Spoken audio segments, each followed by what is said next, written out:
দর্শক, অনেক শুভেচ্ছা আপনাদের জন্য। আমাদের আজকের অনুষ্ঠান বিদ্রোহী কবি এবং বাংলাদেশের জাতীয় কবি কাজী নজরুল ইসলামের মৃত্যুবার্ষিকী উপলক্ষে বিশেষভাবে নির্মিত। বলবীর বল উন্নত মম শির, শির নেহারি আমারি নত শির ওই শিখর হিমাদ্রির। বলবীর বল মহাবিশ্বের মহাকাশ ফাড়ি, চন্দ্র সূর্য গ্রহ তারা ছাড়ি, ভুলোক দুলোক গোলক ভেদিয়া, খোদার আসন আরশ ছেদিয়া, উঠিয়াছি চির বিস্ময় আমি বিশ্ববিধাত্রীর। মম ললাটে রুদ্র ভগবান চলে, রাজ রাজ টিকা দীপ্ত জয়শ্রীর। বলবীর আমি চির উন্নত শির। পৃথিবীতে আমাদের জীবন প্রকৃতির চিরায়ত নিয়মে বিকশিত এবং ওই একই গতানুগতিক ধারাতেই অবস্থিত। তবু এই একঘেয়েমির মাঝেও আছে অসম্ভবের উকি, আছে সীমার বাঁধন ছিঁড়ে অসীমে হারিয়ে যাবার চেষ্টা। তার কারণ কোনো কোনো মানুষের প্রতিটি প্রাণকোষে প্রতিভার নিদ্রাহীন আগুন জ্বলে। দর্শক, আমাদের আজকের আয়োজন অসীম স্পর্শী কবি কাজী নজরুল ইসলামকে নিয়ে। সাথে আছি আমি সৌমিতা। বিদ্রোহী কবির মৃত্যুবার্ষিকীতে রইল আমাদের শ্রদ্ধাঞ্জলি। যেদিন আমি হারিয়ে যাব বুঝবে, সেদিন বুঝবে, অস্তপাড়ের সন্ধ্যা তারায় আমার খবর পুছবে, বুঝবে সেদিন বুঝবে। ছবি আমার বুকে বেঁধে পাগল হয়ে কেঁদে কেঁদে ফিরবে মরু কানন গিরি, সাগর আকাশ বাতাস চিরি। যেদিন আমায় খুঁজবে বুঝবে, সেদিন বুঝবে। স্বপন ভেঙে নিশুত রাতে জাগবে হঠাৎ চমকে, কাহার যেন চেনা ছোঁয়ায় উঠবে অবুক ছমকে, জাগবে হঠাৎ চমকে। বৈষ্ণ বুকের কলটি ঘেঁষে ভাববে বুঝি আমি এসে, ধরতে গিয়ে দেখবে যখন শূন্য শয্যা মিথ্যা স্বপন। বেদনাতে চোখ বুঝবে, বুঝবে সেদিন বুঝবে। গাইতে বসে কণ্ঠ ছিঁড়ে আসবে যখন কান্না, বলবে সবাই সেই যে পথিক তার শেখানো গান না। আসবে ভেঙে কান্না, পড়বে মনে আমার সোহাগ, কণ্ঠে তোমার কাঁদবে বেহাগ। পড়বে মনে অনেক ফাঁকি, অশ্রু তারা কঠিন আঁখি ঘন ঘন মুছবে, বুঝবে সেদিন বুঝবে। আমার বুকের যে কাঁটাঘা তোমায় ব্যথা হান্ত, সেই আঘাতেই যাচবে আবার হয়তো হয়ে শ্রান্ত। আসবো তখন পান্থ, হয়তো তখন আমার কোলে সোহাগ লোভে পড়বে ঢলে। আপনি সেদিন সেধে কেঁদে চাপবে বুকে বাহু বেঁধে, চরণ চুমে পুজবে, বুঝবে সেদিন বুঝবে। নহি নহি প্রিয় এ নয় আখি যা, নহি নহি প্রিয় এ নয় আখি যা। মলিন হয়েছে ঘুমে চোখের কাজল, নহে নহে প্রিয় এ নয়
কুমার শিকদার, বাংলাভাষী Canadian barrister.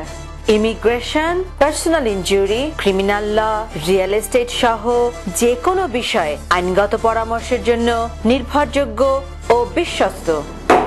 Omnibus tax and accounting services, দ্রুত ট্যাক্স রিফান্ড সহ যাবতীয় ট্যাক্স ও বিজনেস অ্যাকাউন্টিং এর জন্য নির্ভরযোগ্য প্রতিষ্ঠান। যোগাযোগ Mushtaq Ahmed, 2811 Danforth avenue, Toronto. একটি স্বপ্নীল বাড়ি, একটি লাভজনক ব্যবসা, একটি নির্ঝঞ্ঝাট কন্ডোমিনিয়াম। আপনার এমন সব স্বপ্ন পূরণে অভিজ্ঞ রিয়েল এস্টেট এজেন্ট শাহজাদ একটি বিশ্বস্ত নাম। বাল্যে পিতৃহারা নজরুল, দারিদ্র্যের কষাঘাতে বিপর্যস্ত নজরুল হিন্দু মুসলমান সাম্প্রদায়িক শক্তির মোকাবিলাকারী নজরুল, প্রেমিক নজরুল, রাজনীতিক নজরুল। নজরুলকে বিশেষিত করার বিশেষণের যেন অভাব নেই। দর্শক, এখন দেখবেন কাজী নজরুল ইসলামের জীবনভিত্তিক বাংলা টেলিভিশন কানাডা নির্মিত একটি বিশেষ প্রামাণ্যচিত্র।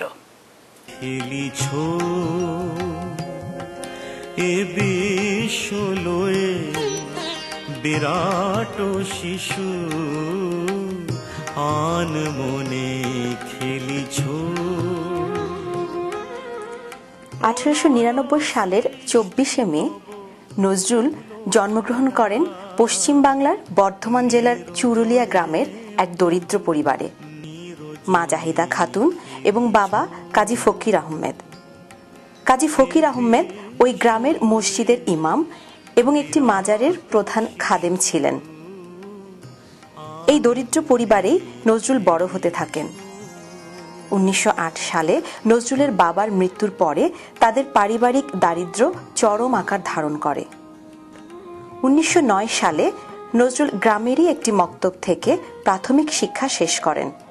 এ সময়ে অর্থাভাবে বন্ধ হয়ে যায় তার লেখাপড়া। তিনি ওই মক্তবেই শিক্ষকতা এবং গ্রামের মসজিদে মুয়াজ্জিনের কাজ নেন।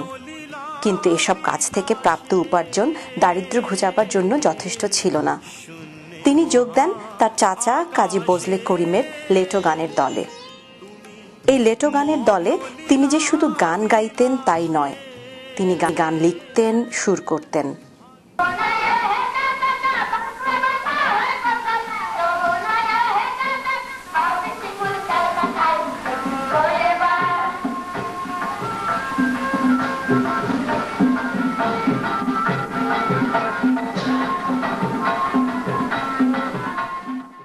এই সময়ে শুধুমাত্র গ্রাসাচ্ছাদনের জন্য, বেঁচে থাকার জন্য নজরুলকে মানুষের বাড়িতে রুটির দোকানে কাজ করতে হয়েছে। নয়ন ভরা জল গো তোমার,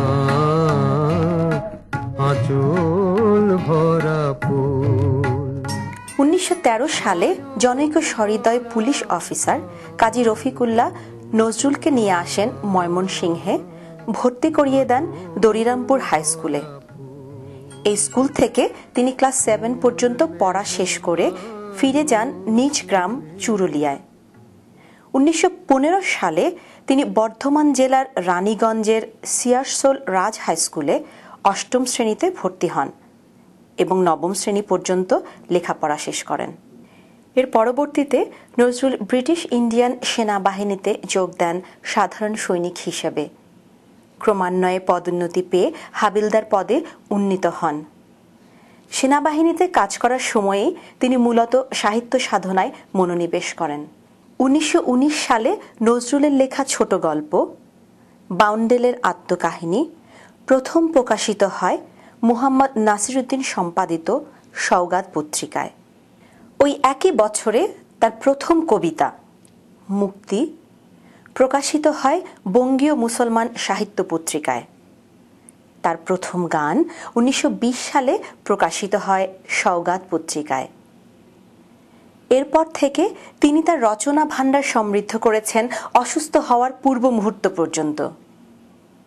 দ্রোহের কবি, প্রেমের কবি, মানবতার কবি, সাম্যের কবি, কাজী নজরুল ইসলাম একে একে রচনা করেছেন ব্যথার দান, অগ্নিবীণা, দোলন চাপা, বিষের বাঁশি, রিক্তের বেদন, সাম্যবাদী, সর্বহারা, সঞ্চিতা, বুলবুল, শিউলিমালা, ধূমকেতু সহ আরও অনেক অনেক গ্রন্থ। নজরুলের জগৎ বিখ্যাত বিদ্রোহী কবিতা প্রকাশিত হয় 1922 সালে সাপ্তাহিক বিজলি পত্রিকায়। এই কবিতাই নজরুলকে বিদ্রোহী কবি হিসাবে লক্ষ কোটি মানুষের মনে স্থান করে দিয়েছে। বলবীর বল উন্নত মম শির, শির নেহারি আমারি নত শির ওই শিখর হিমাদ্রির। বলবীর বল মহাবিশ্বের মহাকাশ ফাড়ি, চন্দ্র সূর্য গ্রহ তারা ছাড়ি, ভুলোক দুলোক গোলক ভেদিয়া, খোদার আসন আরশ ছেদিয়া, উঠিয়াছি চির বিস্ময় আমি বিশ্ববিধাত্রীর। মম ললাটে রুদ্র ভগবান চলে, রাজ রাজ টিকা দীপ্ত জয়শ্রীর। বলবীর আমি চির উন্নত শির। তার ক্ষুরোধার লেখনীর জন্য কবি ব্রিটিশ রাজশক্তির রোষানলে পড়েন। কবিকে 1922 সালের 23 নভেম্বর বাংলাদেশের কুমিল্লা জেলা থেকে গ্রেফতার করা হয়। কিন্তু বিদ্রোহের এই কবিকে আটকে রাখার মতো জেল ব্রিটিশ রাজ তৈরি করতে পারেননি। জেলের মধ্যেই তিনি রচনা করতে থাকেন ব্রিটিশ উপনিবেশবাদ বিরোধী তার সব অগ্নিঝরা রচনা সম্ভার। কারারই লৌহ কপাট, ভেঙে ফেল করলে লোপাট, রক্ত জমাট, শিকল পূজার পাষাণ বেদী।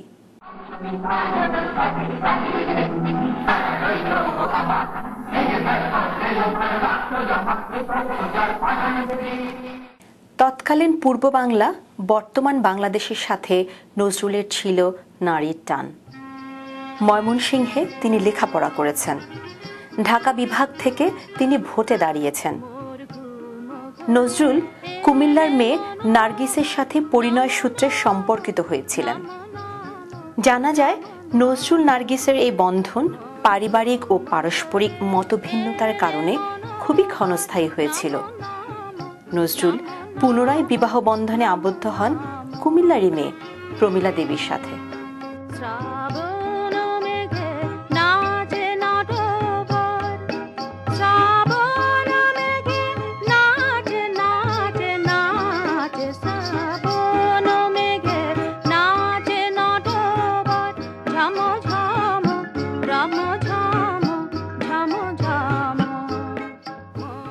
বহুমুখী প্রতিভাধর নজরুল একাধারে কবি, সাহিত্যিক, সাংবাদিক, রাজনীতিক, সমাজ সংস্কারক, গীতিকার, সুরকার, গায়ক, এমনকি সিনেমার নায়কও।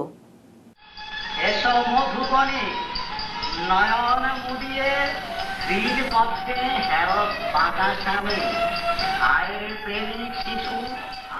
প্রচণ্ড আর্থিক সংকট, ব্রিটিশ রাজের রক্তচক্ষু, হিন্দু ও মুসলমান সাম্প্রদায়িক শক্তি রোষানলে বিপর্যস্ত কবি মাত্র 42 বছর বয়স থেকে অসুস্থতায় ভুগতে শুরু করেন।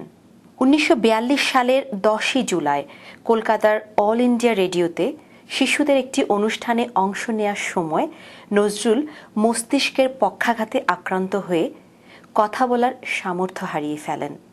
দেশে বিদেশে সম্ভব সব রকমের চিকিৎসা চেষ্টা করেছে কবির পরিবার, বন্ধুরা, বিভিন্ন সামাজিক ও রাষ্ট্রীয় প্রতিষ্ঠান, কিন্তু বিদ্রোহের এই কবি আর আরোগ্য লাভ করেননি।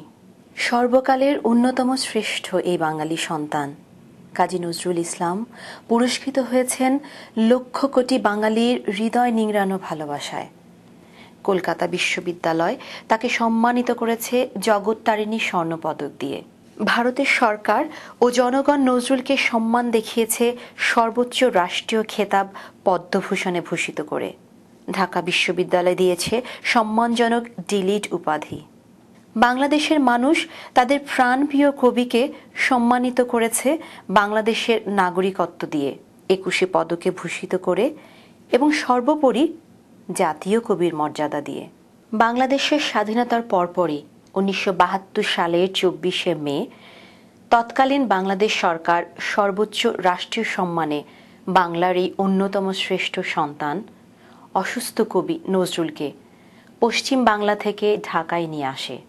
কবির ভক্তকুল এবং বাংলাদেশ সরকারের তত্ত্বাবধানে কবির উন্নততর চিকিৎসা চলতে থাকে, কিন্তু সব চিকিৎসা চেষ্টাকে ফাঁকি দিয়ে 1976 সালের 29শে আগস্ট রবিবার ঢাকার পিজি হাসপাতালের 117 নম্বর কক্ষে চিরবিদ্রোহী কবি কাজী নজরুল ইসলাম ইহলোক ত্যাগ করেন।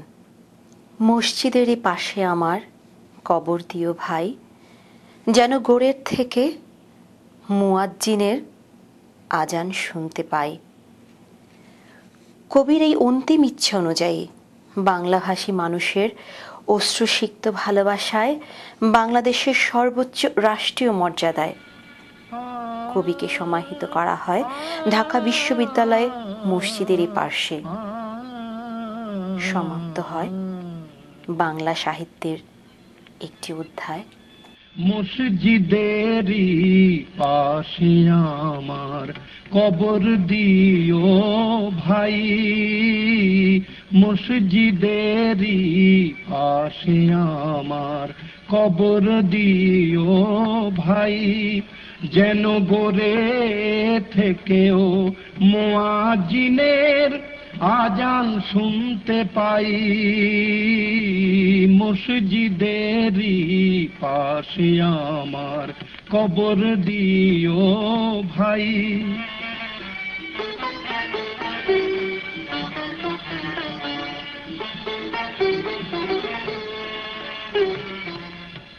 আমার গোরের পাশ দিয়ে ভাই নামাজিরা যাবে, পবিত্র সেই পায়ের ধ্বনিয়ে বান্দা শুনতে পাবে। গোরে আজাব থেকে এ গুনহাগার পাইবে রেহাই।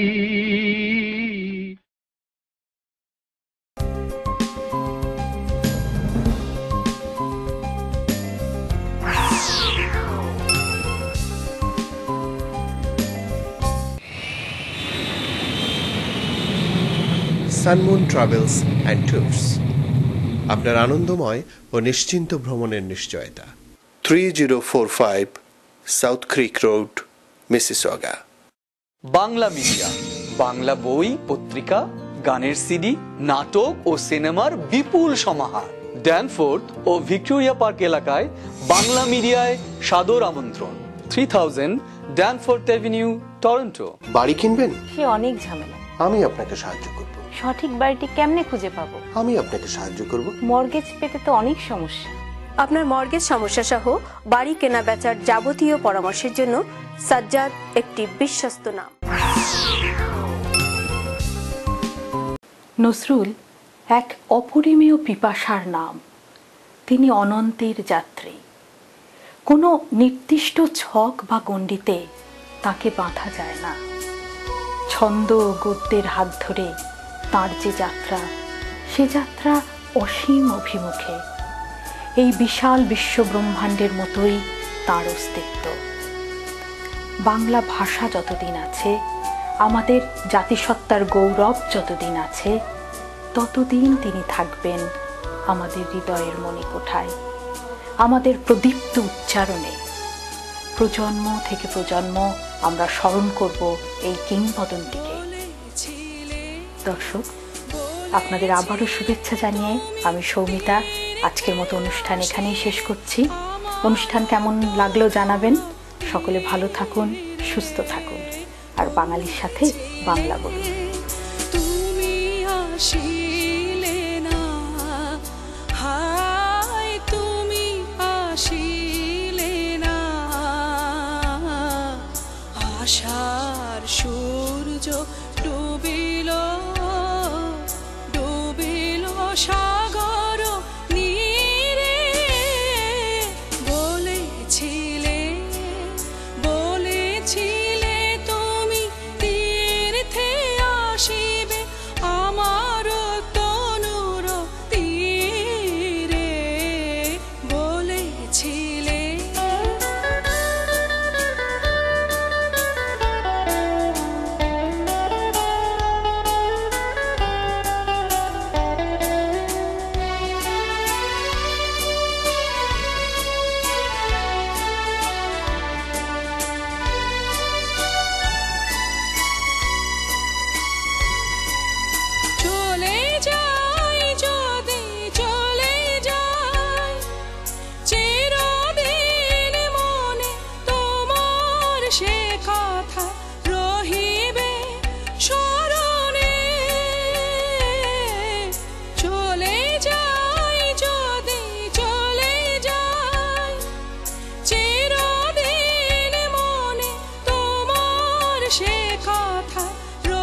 চেয়েছে তব নাম গে বাজাব বিরহ